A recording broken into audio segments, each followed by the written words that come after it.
We are from TG2 Group F. My name is Chu Kam Yong, and these are my group members, Joanne Chok Ling Lee and Fatino Indina. We are going to present the legal solutions for the scenario in these two questions.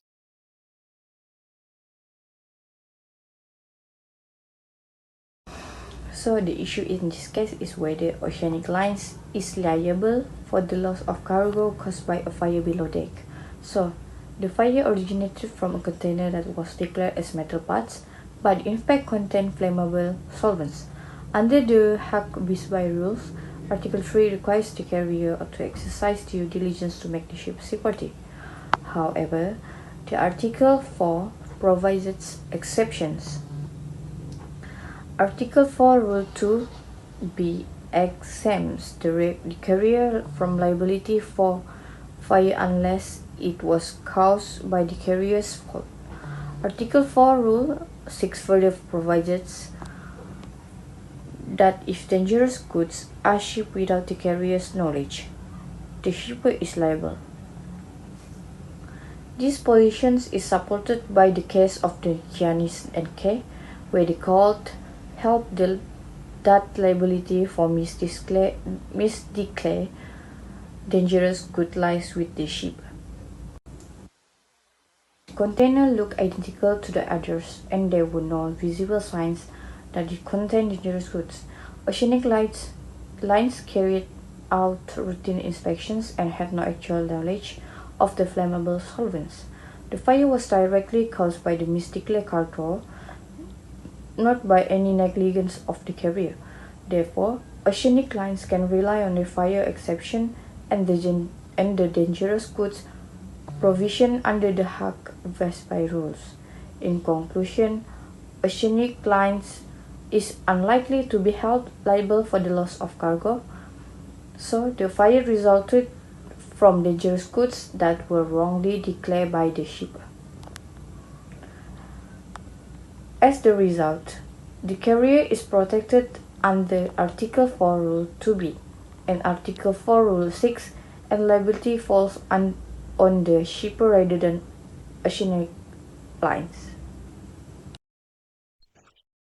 My name is Chu Kam Yong, matrix number BB33403, and I will be presenting the second scenario of question 1, which is the case of Tropicana Mills versus Oceanic Lines.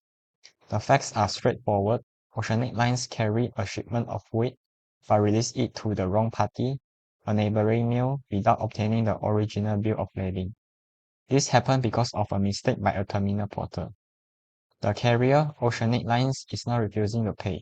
They argue two things. First, that this was just an innocent error by a worker, and second, that they are protected by exclusion clauses in their contract. The legal issue we must solve is whether the carrier is liable for misdelivery and conversion under the Hague-Bisbee rules, or if their defenses hold up in court. To answer this, we look at the specific articles of the Hague-Bisbee rules and relevant case law. First, Article 3, Rule 2 places a strict duty on the carrier to properly and carefully load, handle, and discharge the goods. Second, regarding defenses, Article 4, Rule 2Q is the catch-all defense. It says a carrier isn't liable if the loss happened without their fault or privity and without the fault of their agents. However, the burden of proof is entirely on the carrier. Third, Article 3, Rule 8 is crucial. It states that any clause in a contract that tries to relieve the carrier of liability for negligence is null and void. Finally, we rely on the case MSC Mediterranean Shipping Company against Glencore in 2017. This case established that the presentation rule, which is delivering goods only against an original bill of lading, is absolute. Breaching this is a fundamental breach of the contract. Now, let's apply these rules to Oceanic Lines. Their first defense, the innocent error under Article 4, Rule 2Q, fails. In maritime law, stevedores and terminal porters are considered agents of the carrier. Since the rule requires the carrier to prove the loss was without the fault of their agents, and the agent was clearly at fault here, the defense cannot apply. The carrier is vigorously liable for the porter's mistake. Their second defense, the exclusion clause, also fails. Under Article 3, Rule A, we cannot enforce a contract term that contradicts the Hague-Wisby rules. Since the rules impose a duty of care, any clause trying to erase that duty for misdelivery is legally void. Furthermore, based on the MSC against Glencore precedent, releasing the weight without the bill of lading is a fundamental breach. By giving the goods to a stranger, the carrier stepped outside the protection of the contract entirely. In conclusion, the verdict is clear. Oceanic Lines is fully liable for Tropicana Mills for the misdelivery and conversion of the weight. Their defenses are invalid because the duty to protect the cargo and respect the bill of lading is non-deligible. You cannot blame the porter and cannot hide behind fine print. Therefore, Tropicana Mills is entitled to full damage for their loss. Hello everyone, my name is Joanne Chok Ding Lee. My number matrix is BB33403. Today I will presenting for the question 2, scenario 1. The issue in this case is whether Belmir is legally entitled to refuse payment after the goods were lost at sea. Even though Sunrise tendered conforming document under an international CIF contract, in international sale of goods, losses may occur during maritime transport.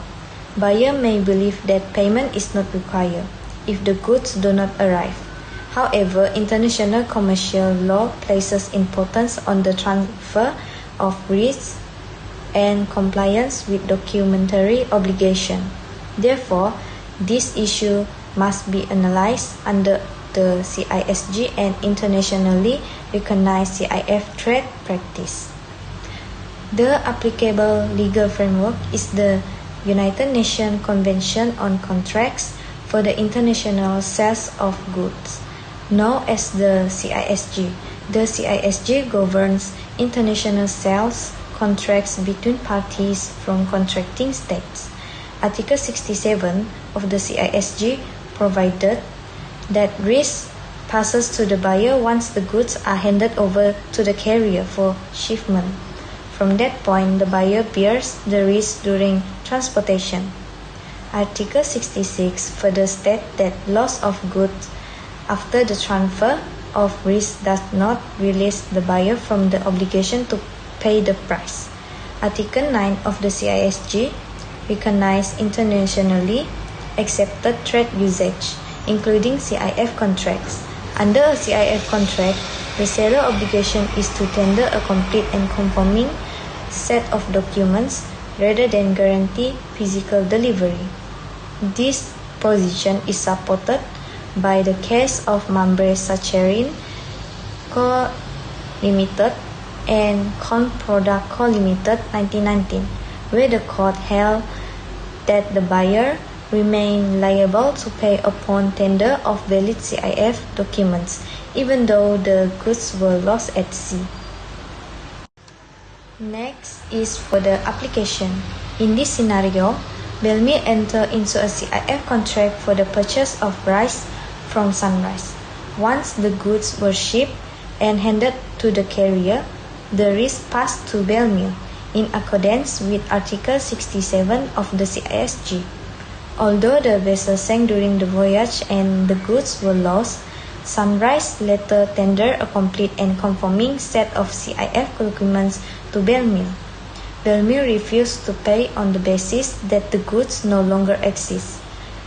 However, this agreement is inconsistent with Article 66 of the CISG, which clearly states that loss after the transfer of risk does not discharge the buyer obligation to pay.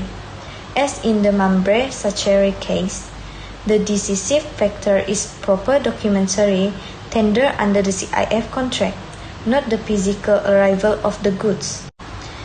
In conclusion, under international law and the CISG, Belmir is not legally entitled to refuse payment to Sunrise.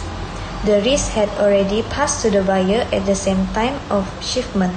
Since Sunrise fulfilled its obligation by tendering conforming CIF documents, Belmir remains contractually bound to pay the contract price, despite the loss of the goods at sea. And that's all from me. Thank you. Moving on to the second scenario involving Orchard Exports and Global Foods, the facts here center on a free on-board or FOB contract. The buyer, Global Foods, was contractually required to nominate a shipping vessel by June 1st. However, they failed to meet this deadline and only nominated a ship on June 15, which is a 2-week delay. In response, the seller, Orchard Exports, treat this delay as a repudiatory breach and terminate the contract. The main legal issue is we must resolve this classification of time of nomination clause. Global Foods argues that the deadline was merely an intermediate term, meaning a short delay shouldn't allow the seller to cancel the whole deal. They claim the termination was wrongful. On the other hand, Orchard Exports argue that in international commerce, time is of the essence. They believe the nomination deadline is a condition of the contract. Therefore, we need to determine is the obligation to nominate a vessel by a specific date a condition or just a warranty, and consequently was Orchard Exports legally allowed to walk away from the contract. Now, I will present for the rule. Under Article 33 of the CISG, the seller must deliver the goods on the date agreed in the contract. Article 60 then requires the buyer to take a reasonable step to help the seller make that delivery. This includes giving information and instruction on time. If the buyer failed to do this, Article 25 explains that the breach can be considered fundamental if it seriously affects what the seller expected under the contract. In such cases, Article 64 allowed the seller to cancel the contract.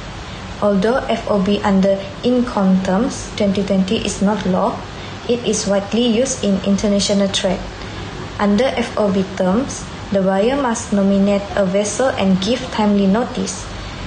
In Banji Corporation and Tradex Export XA, the court confirmed that failure to give notice on time is a serious breach by allowing the seller to terminate the contract and claim damages.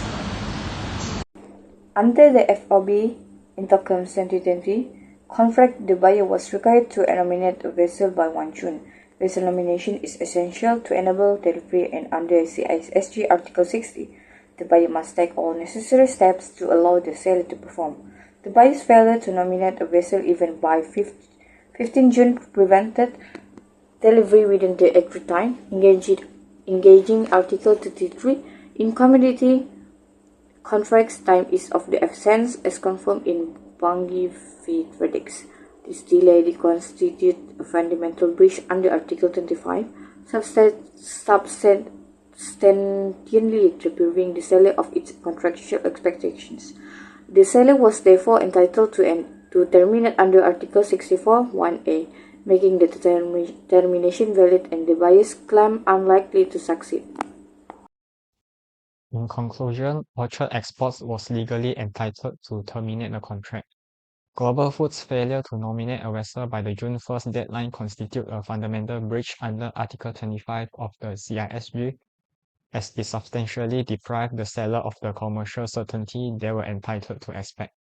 Consistent with the ruling in Bunch against Tradex, time stipulations regarding the notice of readiness in international trade are treated as strict conditions. Therefore, under Article 64(1)(a) of the CISG, Orchard Exports lawfully exercise their right to declare the contract void. Global Foods' claim of wrongful termination is rejected, and they are fully liable for the damage resulting from the breach.